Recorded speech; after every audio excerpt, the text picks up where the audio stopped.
retrouver Priorité au piégés. direct, on va les retrouver. Bruno Retailleau qui s'explique sur l'immigration illégale et les passeurs. Je suis à titre personnel venu ici à Logne. La police des frontières, bien entendu, est rattachée au ministère de l'Intérieur. D'abord parce que les hommes et les femmes qui sont ici font un travail extraordinaire qui n'est pas suffisamment mis en avant. Et je suis venu pour les remercier, pour les encourager dans un travail qui est un travail de l'ombre, qui est un travail très très difficile. Et ça me tenait à cœur. Mais si nous sommes venus aussi, c'est tout simplement parce que on a une immigration irrégulière, on a des filières qui viennent de plus en plus violentes et dangereuses, et il faut que cette lutte change de dimension, qu'on puisse changer d'échelle pour qu'on ait plus de résultats encore et qu'on soit plus efficace. Et cette tâche-là, je pense que c'est à la fois un devoir, nous devons, et je pense que nous le pouvons. Pourquoi est-ce que nous le devons ? Je pense qu'il faut sortir d'une naïveté. Je pense que cette idée que l'immigration n'entraîne pas collatéralement un certain nombre de violences, c'est aujourd'hui, je veux une naïveté dans la mesure où on le voit bien, une grande part de l'immigration irrégulière est en fait contrôlée par des filières qui sont des filières criminelles. Ces filières criminelles rançonnent des populations entières. Elles n'hésitent pas à enlever, à séquestrer, à torturer des êtres humains, les réduire parfois en situation d'esclavage, utiliser notamment les femmes qui sont souvent violées dans des réseaux de proxémitisme. Et pour beaucoup de ceux qui sont jetés sur les routes de l'exil, eh bien, c'est la mort qui les attend lorsqu'il s'agit de traverser la Méditerranée ou encore dans les small boats qu'on a vus dans des rafiaux de fortune. La Manche, je veux rappeler qu'on a malheureusement un triste record l'an passé avec 72 morts des migrants qui tentaient d'aller sur les rivages du Royaume-Uni. Et ça, c'est une des premières raisons pour lesquelles il faut qu'on soit encore plus efficace. Ensuite, ce nouvel esclavagisme, cette traite d'êtres humains, c'est l'envers du décor du sans-frontiérisme. On nous présente trop souvent l'immigration qui n'est pas régulée, sous des aspects qui sont des aspects, encore une fois, beaucoup trop naïfs et sous la seule dimension de l'humanité. Mais ce que je veux dire, c'est que malheureusement, cela entraîne beaucoup d'inhumanité. Et moi, je dénonce une forme de fausse générosité. Il faut ouvrir les yeux et il faut combattre ces filières parce que ces filières sont extrêmement dangereuses. Et trop souvent, on oppose la fermeté et l'humanité. Mais ça n'a pas de sens. L'humanité sans la fermeté débouche justement sur ces scènes de violence et encourage, je pense, ces filières. Je pense que ce qui est humain en réalité, c'est de combattre fermement cette traite inhumaine et de ne pas lui faciliter la tâche, simplement par choix idéologique du sans-frontiérisme. Et c'est d'ailleurs mieux contrôler les frontières, c'est l'objet d'une des circulaires que j'avais envoyées, notamment au préfet, mais pas seulement, au mois de novembre, pour qu'on s'organise mieux encore pour contrôler justement nos frontières, pour mieux les surveiller. Donc je pense que ce courage de la fermeté, nous devons donc l'avoir contre ces professionnels du crime, mais il nous faut aussi l'avoir avec des moyens, et je pense qu'on le peut. On le peut s'il y a une volonté, et aujourd'hui, il y a cette volonté qui est une volonté interministérielle. Déjà, ce que je veux dire, c'est qu'on ne part pas de rien. Je vantais le mérite des hommes et des femmes qui travaillent ici, à l'Oltim, à l'Office de lutte contre le trafic, les trafics humains. Je veux simplement dire qu'on a des sanctions qui ont été de nouvelles sanctions, qu'on a par exemple pu voter dans le cadre de la loi de janvier 2024 sur la loi immigration, pour alourdir ces sanctions, puisque désormais le quantum de peine peut aller jusqu'à 20 années de prison, et notamment en matière de contravention d'amende, c'est jusqu'à 1,5 million d'euros. L'an passé, 2024, on en est toujours sorti, 269 filières ont été démantelées. Ça représente 1066 gardes à vue, dont 217 par la police aux frontières.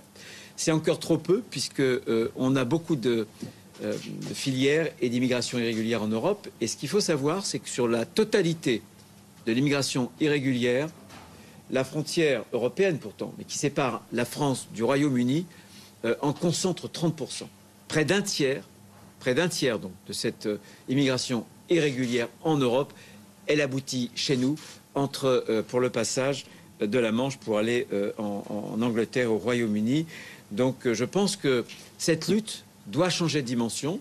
C'est la raison de notre présence avec la ministre du Budget, chère Amélie, ce matin, pour qu'on puisse déployer une nouvelle stratégie qui va s'appuyer, là encore, sur des nouveaux moyens, avec cette idée, parce que l'État français est un État solide, mais trop souvent organisé en silo, alors que ces filières-là ne connaissent ni les frontières, ne connaissent pas les frontières non plus administratives, ministérielles. Donc c'est une lutte à 360 degrés qu'on va désormais mener, et c'est un point extrêmement important. Je voudrais très rapidement, et puis Amélie pourra présenter ce qui ressort de son ministère, vous présenter dans ce combat, dans cette guerre, dans cette lutte, les nouvelles armes qui sont contenues dans un plan, dans cette nouvelle stratégie. La première arme, parce que tout se concentre sur le renseignement, et sans le renseignement, tout le reste n'est rien. C'est d'abord le renseignement, la première arme de l'amont qui va nous permettre de démanteler ces filières.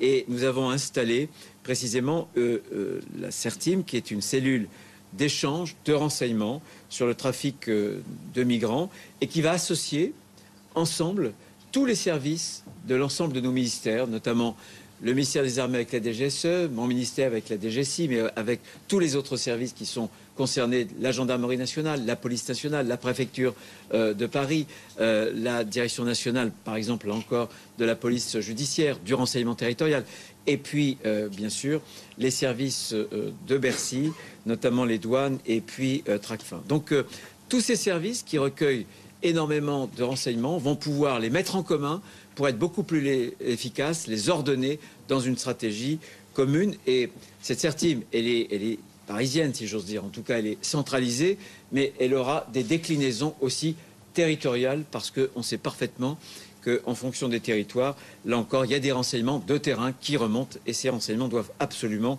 remonter. Ça, c'est la première arme. Ensuite, c'est le plus grand recours aux technologies, à toutes les technologies. On en a parlé la semaine dernière au Sénat sur le texte qui concerne spécifiquement la criminalité organisée. Mais la criminalité organisée, c'est la colonne vertébrale, c'est bien souvent le trafic, et notamment les stupéfiants. Mais après, viennent se greffer tout le reste. Et là encore, je pense que les LAPI, c'est-à-dire la lecture automatique des plaques d'immatriculation, les balises sur les voitures, les intercepteurs de données numériques, téléphoniques bien sûr, même les drones, c'est-à-dire la lecture automatique des plaques d'immatriculation, les balises sur les voitures, les intercepteurs de données numériques, téléphoniques bien sûr, même les drones, tout ce que nous permet désormais les nouvelles technologies numériques, on doit se les approprier, parce que vous savez, dans le camp d'en face, ces technologies sont connues pour les paiements, pour communiquer, et donc il faut qu'on se mette à niveau si on veut combattre encore une fois à armes légales. Ensuite, troisième point, c'est la création d'une task force financière. Je laisserai Amélie la développer, puisque ça concerne plus spécifiquement son périmètre ministériel. Mais taper au portefeuille, taper l'écosystème financier, là encore, c'est une arme qui sera une arme clé. La quatrième arme, c'est aussi le renforcement des actions menées, je le disais tout à l'heure, avec nos partenaires, notamment les partenaires européens. On a développé des unités de recherche opérationnelle. J'avais signé la toute première création de cette unité avec mon collègue italien. Il est d'ailleurs ici dans nos locaux parce qu'il se forme. Et puis il y a une autre unité avec les Britanniques. Tout ce qu'on peut faire pour essayer d'avoir des échanges. Les small boats, on vous a décrit comment dirais-je, tout leur... Le passage qu'ils ont, ils sont créés, fabriqués en Chine, ils vont ensuite en Turquie, ils remontent en Allemagne, et de l'Allemagne ensuite ils traversent bien souvent la Belgique et la France pour traverser donc la Manche. Donc plus on pourra décloisonner nos frontières, travailler avec d'autres États membres, et plus on sera efficace. Et enfin, bien sûr, il y a le travail réglementaire, il y a le travail législatif, pour l'accès à des fichiers, pour lutter contre la fraude documentaire. Là encore, il y a une étape importante qui a été franchie au Sénat, parce qu'elle sera utile aussi bien aux services de Bercy qu'à nos propres services. Ce sont des armes qui sont vraiment fondamentales. Pour conclure et passer la parole à Amélie, ce que je veux dire pour terminer, Il faut sortir vraiment d'une forme de naïveté. Je me suis rendu il y a quelques mois à Calais. Nous avons eu encore ce matin un certain nombre d'informations. On a des réseaux criminels qui sont des réseaux hyper violents, qui utilisent désormais des techniques de guerre. Je veux vous dire qu'il y a quelque temps, en Serbie, un réseau s'en est pris à la police serbe avec des missiles anti-chars. On en est là aujourd'hui. Sur les rivages, notamment du Pas-de-Calais, désormais, vous avez des groupes, notamment d'Afghans ou d'autres groupes qui sont très aguerris, qui sont parfois d'anciens militaires, qui fixent nos forces de l'ordre et qui causent à nos policiers, notamment à nos gendarmes, des blessures.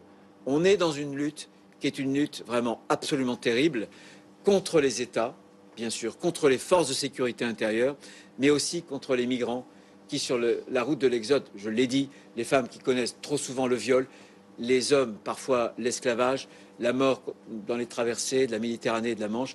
Donc il faut être résolu et je pense que, là encore, la lutte contre l'immigration irrégulière, c'est d'abord la lutte contre ces filières et cette lutte, elle doit vraiment être implacable. Merci de votre attention.